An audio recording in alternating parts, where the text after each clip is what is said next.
Aujourd'hui, je vais répondre à certaines questions que vous m'avez envoyées sur Messenger qui concernent soit le volet professionnel ou le volet business. Alors, j'ai pris deux messages qui m'intéressent bien. Alors, je vais taire les noms, hein, voilà. Donc, je ne suis pas venue ici pour exposer des gens. Je vais juste essayer de modifier un peu les messages pour que ça puisse aider tous mes abonnés et que ça puisse vraiment répondre à certaines de vos problématiques. Donc, restez jusqu'à la fin de cette vidéo-là parce que je pense qu'on va vraiment apprendre. Alors, premier message. J'ai reçu un message sur Messenger d'un jeune qui me disait ceci. Alors, bonsoir madame, comment vous allez? J'ai regardé votre vidéo pour les conseils des étudiants. Donc, j'ai fait une vidéo, j'ai donné des conseils aux étudiants, d'accord? J'ai vraiment aimé. Je vais vous remettre mon numéro de sorte que vous deveniez mon idole. Je suis étudiant et j'ai une admissibilité au BTS. Actuellement, je suis en stage pour la validation. Si vous acceptez d'être ma conductrice, ma conseillère, je suis un orphelin, je dépends entièrement de moi. Alors, je vais répondre à cette question-là, d'accord, à ce message que j'ai reçu. Déjà, première chose, s'il vous plaît, c'est vrai que vous pouvez regarder des vidéos de quelqu'un sur les réseaux, mais vous ne pouvez pas envoyer un message à quelqu'un et vous lui dites que vous voulez que la personne devienne votre idole. Est-ce que vous savez ce que ça veut dire le mot idole? Je ne sais pas, une idole, c'est quelqu'un que tu vénères. Je ne sais pas si vous voyez.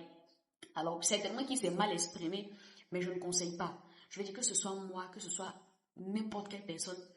Je veux dire, quelqu'un peut donner on va dire des conseils sur les réseaux, mais vous ne savez pas qui est la personne. Donc, vous pouvez pas laisser votre vie dans les mains de quelqu'un. C'est ce qui fait que parfois, certaines personnes finissent par être abusées. Vous allez voir que peut-être un artiste est connu, il va écrire à une jeune fille, tellement elle va aller là-bas et puis ça va se terminer par un abus. Ou bien, ça peut être quelqu'un qu'elle a vu sur les réseaux, qu'elle aime bien, elle est tellement fun qu'elle veut. Non, ayons des limites. Écoutez des personnes, tirez le positif d'elles, mais ne laissez pas votre vie dans les mains de quelqu'un. Là, moi, je suis pas trop d'accord avec ça. C'est mon avis personnel. La deuxième chose, dans le message, il m'a dit, je suis orphelin, je ne dépends que de moi-même, donc je veux que vous m'aidiez. Alors, je veux me faire ce message-là pour tout le monde. Même quand vous traversez des moments difficiles, ne vous présentez pas aux gens avec une apparence de pitié. Je vous en supplie, les amis. C'est un conseil que je donne aux gens. À n'importe quelle personne. La personne ne me connaît pas. Elle ne m'a jamais rencontré. Elle me voit juste faire des vidéos pour encourager la jeunesse, pour motiver les gens à se lancer, à faire du business. Je fais le développement personnel. Mais pourquoi venir me dire que tu es orphelin des pères, tu dépends de toi-même, donc tu as besoin d'aide? C'est pour susciter en moi un sentiment de pitié. Je vous ai dit, les amis, les gens n'aident pas quelqu'un ça peut arriver quand vous êtes parce qu'on a pitié de vous. Mais présentez-vous bien. Ça veut dire soyez toujours digne devant n'importe quelle personne. Si demain vous rencontrez le président de la République, d'accord, quand vous le voyez là, dites-lui ce que vous savez faire. Bonjour monsieur le président, je sais faire tant, je cherche tant, est-ce que vous pouvez m'aider? Voilà. Tu t'es présenté de manière digne. Le président me peut dire, celui-là, on peut l'aider. Mais tu rencontres le président. Tu viens, bonjour monsieur le président, j'ai perdu mes parents. Ça fait 2 jours que... Et ce genre de personnes-là, déjà même on te voit comme quelqu'un qui a venu sucer l'énergie de quelqu'un. Parce que on a des cas, les gens ont des cas particuliers, les grands hommes d'affaires là, ils ont des cas comme ça à chaque fois. Les gens qui viennent mendier, leur demander de l'argent. Donc, quand vous vous présentez devant quelqu'un là, mettez toujours la posture de la... Même quand tu n'as pas, il faut que tu te présentes de manière respectueuse. Mais il ne faut pas venir dire non, je suis orphelin, je suis comme ceci, je suis comme cela. Non. Ça donne l'impression que, lui là, il va encore venir, vous voyez, non. Et vous-même, ça ne vous honore pas. Quel que soit ce que vous traversez, ok, c'est pas mauvais d'en parler. Vous pouvez dire, ok, je suis en train de vivre telle situation, là, mais ne finissez pas de dire, je suis orphelin, je suis comme si, pour que les gens aient pitié de vous. C'est pas parce que les gens vont avoir pitié de vous qu'ils vont forcément vous aider. Je vous dis ça tout le temps. Les gens cherchent des solutions à leurs problèmes. Si tu as une solution au problème de quelqu'un, ça sera plus facile pour lui de te prendre. Mais si tu montres à quelqu'un que tu fais pitié là, il peut te prendre et puis abuser de toi et puis ça va aller quelque part. Parce qu'au début là, c'est toi qui es venu te montrer devant la personne comme quelqu'un qui fait pitié. C'est pas lui qui t'a demandé de faire ça. Donc faisons vraiment attention. Et puis la troisième chose dans le message de cette personne là, Alors, il m'a dit que c'est un jeune qui est en BTS, il cherche à faire un stage, il va avoir du travail. Alors, ce que je peux lui dire, voilà, déjà, fais ton stage et apprends le maximum pendant ton stage. Si tu es dans une entreprise de comptabilité et que dans l'entreprise, là, tu es venu pour faire, par exemple, l'impression, tu fais les impressions d'un document, donne-toi comme objectif, en 6 mois, là, il faut que je maîtrise tout ce qu'on fait dans l'entreprise ici, là, même si ce n'est pas ton poste. Même si tu n'es pas encore comptable, il faut que tu puisses au moins maîtriser ce que les comptables font là-bas. Ça veut dire que ne soyez pas dans des entreprises, dans des stages. Quand vous avez la possibilité de faire un stage, même si on ne vous paye pas, dites-vous que c'est la possibilité, c'est l'opportunité de ma vie de pouvoir apprendre. Parce que c'est l'apprentissage, ce sont les compétences qui vont faire que vous allez gagner l'argent demain. Qui n'a pas de compétences ne gagne rien, c'est clair. Donc si tu es dans un stage, il ne faut pas te fâcher parce que, moi j'ai fait cette erreur-là, c'est pour ça que je vous partage ça. Il ne faut pas te fâcher parce qu'on ne te paye pas. Dis-toi, écoute, je suis venue dans l'entreprise là, qu'est-ce qu'on fait dans l'entreprise? On fait gestion de temps, on fait comptabilité, on fait création d'entreprise, on fait ça. Je vais aller vers tout le monde, chercher à comprendre comment on fait ça, comment on fait ça. De telle sorte que quand tu sors en un an là, tu sais faire beaucoup de choses et puis tu peux proposer ça sur le marché. Mais à certaines personnes, quand vous allez en stage, on dit 8h, vous vous amenez à 8h30 et puis vous êtes là. On te donne l'impression, tu fais l'impression, là quand tu finis, tu donnes ta soirée, tu te couches, tu dors un peu. Et après, tu bois un peu le thé. À midi, tu prends ta pause. 15h, on te dit, il faut rédiger ça, tu rédiges ça en 2 heures. Il y a des gens, on leur donne des tests dans l'entreprise. Un test de 30 lignes, tu rédiges ça en 3 heures parce que tu n'as pas envie de travailler. Quand on dit 17h00, tu prends tes bagages, c'est parti. Et en 6 mois, on te demande, qu'est-ce que tu sais faire? J'ai travaillé dans une entreprise, mais qu'est-ce que tu sais faire? Non, au fait, je n'ai pas eu le temps. Ne faites pas ça.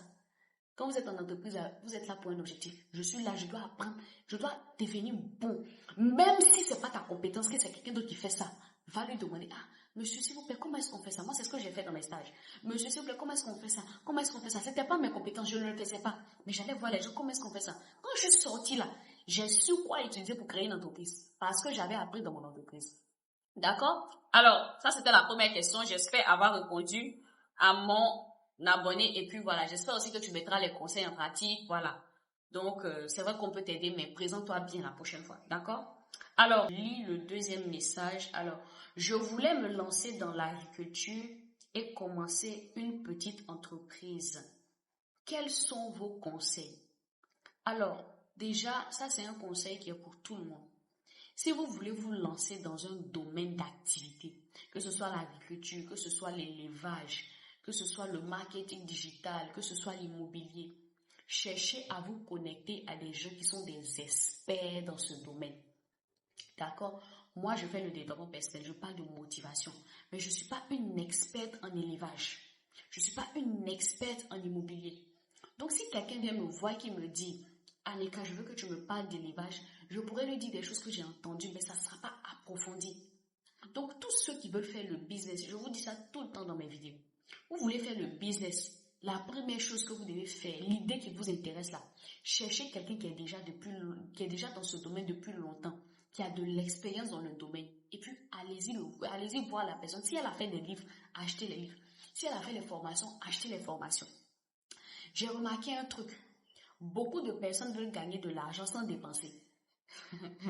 Je répète, beaucoup de personnes veulent gagner de l'argent sans dépenser. Si vous voulez faire ça là, excusez-moi de vous le dire, vous allez rester là pendant 10 ans, même moraux, vous n'allez pas gagner. Vous voulez devenir grand entrepreneur dans l'élevage. Vous êtes parti voir quelqu'un, il dit pour vous former, il faut 50 000 francs. Wouh! C'est cher, c'est quoi ça? Pourquoi je viens payer 50 000 francs? Ah bon? Donc toi, tu veux que quelqu'un te forme à devenir millionnaire, peut-être tu ne peux pas sortir ton argent. Et beaucoup sont comme ça. Vous allez voir des gens sur les réseaux sociaux qui ont écrit des livres sur l'entrepreneuriat, vous ne prenez pas. Vous allez voir par exemple des gens qui ont écrit les livres, tu veux te lancer en élevage. La personne qui maîtrise l'élevage a fait une formation, elle te dit de t'inscrire. Tu dis non, toi tu n'as pas l'argent. Tu veux faire l'immobilier. Plein de personnes font l'immobilier. Tu ne veux pas aller voir quelqu'un qui va te former, donner un peu d'argent. Non, toi tu ne veux pas. Et tu veux devenir millionnaire. Tu n'es pas prêt à faire sortir toi ton argent. Mais toi tu veux que l'argent rentre, ça ne va jamais arriver. Si vous voulez tester. Le niveau auquel je suis aujourd'hui là, c'est parce que j'ai décidé de me former. J'ai décidé d'apprendre certaines choses. Je fais le marketing, je forme des gens en marketing. Je fais des formations sur les réseaux, je fais des masterclass parfois pour apprendre des gens à faire des publicités Facebook, des publicités sur TikTok. Je vends des e-books. j'ai décidé de me former, d'apprendre. J'ai acheté des livres du coach Vincent Cadio. Je vais encore prendre une formation avec lui-même prochainement encore pour aller encore plus.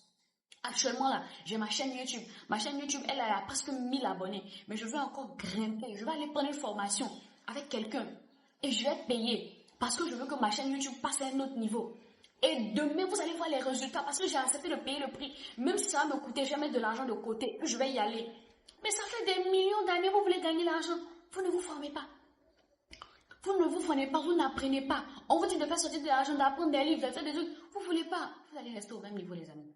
Donc, ce que je peux dire à cet abonné-là, tu veux te lancer dans l'écriture, va voir quelqu'un qui est expert dedans. Qui devient ton mentor, approche-le, apprends auprès de lui. Après, c'est pas évident, ce genre de personnes, elles sont tellement prises. Donc, ce que tu as fait, c'est de prendre des formations, c'est de prendre des livres, de lire.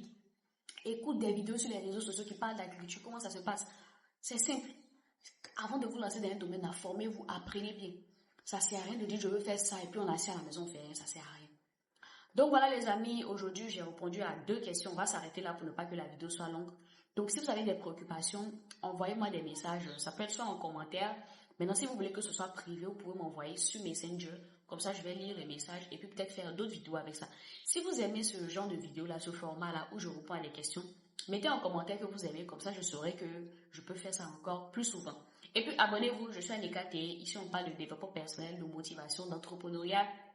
Et pour ceux qui veulent se lancer en entrepreneuriat, j'ai écrit un e-book, c'est un livre électronique où je vous montre dans l'e-book comment on utilise ses talents pour gagner de l'argent sur les réseaux.